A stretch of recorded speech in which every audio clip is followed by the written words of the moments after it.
Minutos ahora para la pizarra económica de Diego Sánchez de la Cruz. Diego, muy buenas noches. Buenas noches, ¿qué tal? Bueno, el gobierno de Pedro Sánchez niega la desaceleración económica, pero parece que los datos dicen todo lo contrario. Bueno, acabamos además de escucharlo, ¿no? Cómo el sector inmobiliario, que estaba imparable, se empieza a frenar y cómo las expectativas siguen deteriorándose.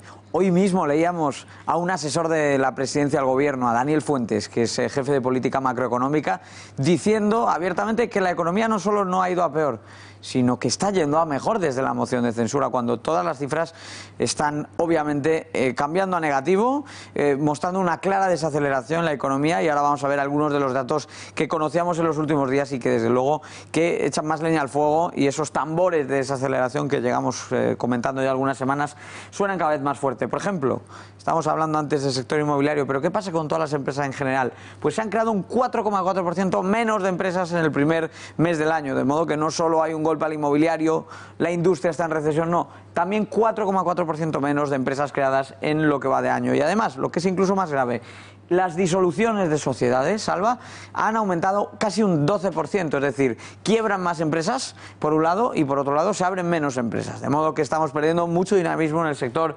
privado. Hablábamos antes de la industria. Bueno, en la industria están bajando los pedidos, en la industria está bajando las exportaciones, en la industria está bajando todo. De hecho, son ya más de 3 trimestres, por lo tanto un año de recesión, de cifras a la baja, y un menos 1,2% es la cifra de producción del sector para el año pasado. Por lo tanto, las cosas en el sector secundario evolucionando muy a peor. La subida de la luz, que está a punto de caer por decisión del gobierno, que vuelva a introducir ese impuesto, va a ser del 3-4% y a partir del mes de abril. Y además el gasto público desbocado, Alba, porque aunque la economía crece cada vez menos, el gasto público creció el año pasado al 4,2%, casi el doble que el conjunto de la economía. Otro asunto, en diciembre dijimos adiós al gobierno susanista del Partido Socialista en la Junta de Andalucía, y ahora, pocos meses después, poco más de 2 meses, empezamos a conocer los agujeros que ha dejado el socialismo. Sí, y son muchos, porque la verdad poco a poco empieza a hacerse esa cierta auditoría de las cuentas, ese trabajo casi forénsico de intentar ver qué ocurre con los datos, hasta qué punto la contabilidad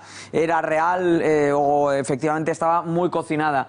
Hay 1.036 entidades públicas, entre empresas, consorcios, casi un centenar de ellas ni siquiera tenía actividad aparente, de modo que el rango de opacidad ahí es tremendo. Es muy difícil llegar hasta el final de todo lo que estaba sucediendo dentro de estas organizaciones. Pero, por ejemplo, si nos centramos solamente en las 3 principales agencias dependientes de la Consejería de Fomento, que en vez de gestionar de forma directa derivaban muchos de los contratos para tener así mucho menos control, 1.028 millones de euros es la deuda que se ha encontrado en los cajones el nuevo gobierno de Andalucía. Seguimos, ya saben que este gobierno de Susana Díaz y del PSOE hablaba mucho de defender la educación. Por lo visto la defendían dejando un pufo de 1.200 millones de euros en ese ámbito. Y si hablamos de la sanidad, pues bueno, por un lado tenemos unas listas de espera con 500.000 de pacientes fantasma que no figuraban en las estadísticas oficiales, pero que sí estaban pendientes de una operación o de una intervención. Y por otro lado, la deuda que estaba oculta en los cajones de los hospitales y los centros de salud, atención, 1.700 millones de euros, agujeros por todas partes, casi como un barco que hace aguas.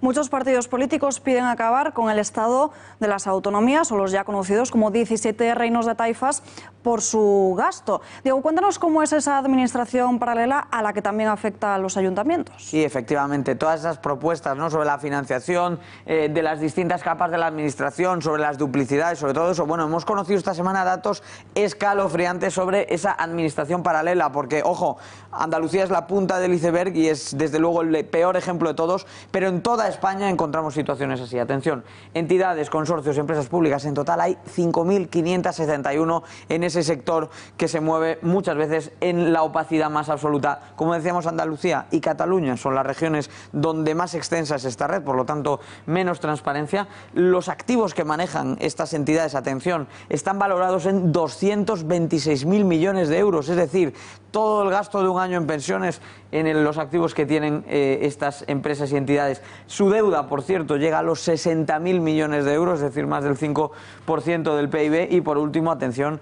los altos cargos son más de 10.000, a los que hay que sumarle otros 140.000 trabajadores que no han superado ningún proceso meritocrático. Muchos de ellos son lo que se conoce como colocados, Alba, y desde luego que hay mucha tela que cortar, o si me permites, mucha tela que recortar en toda esta administración paralela. Escandaloso, sin duda. Diego, gracias y muy buenas noches. Muchas gracias.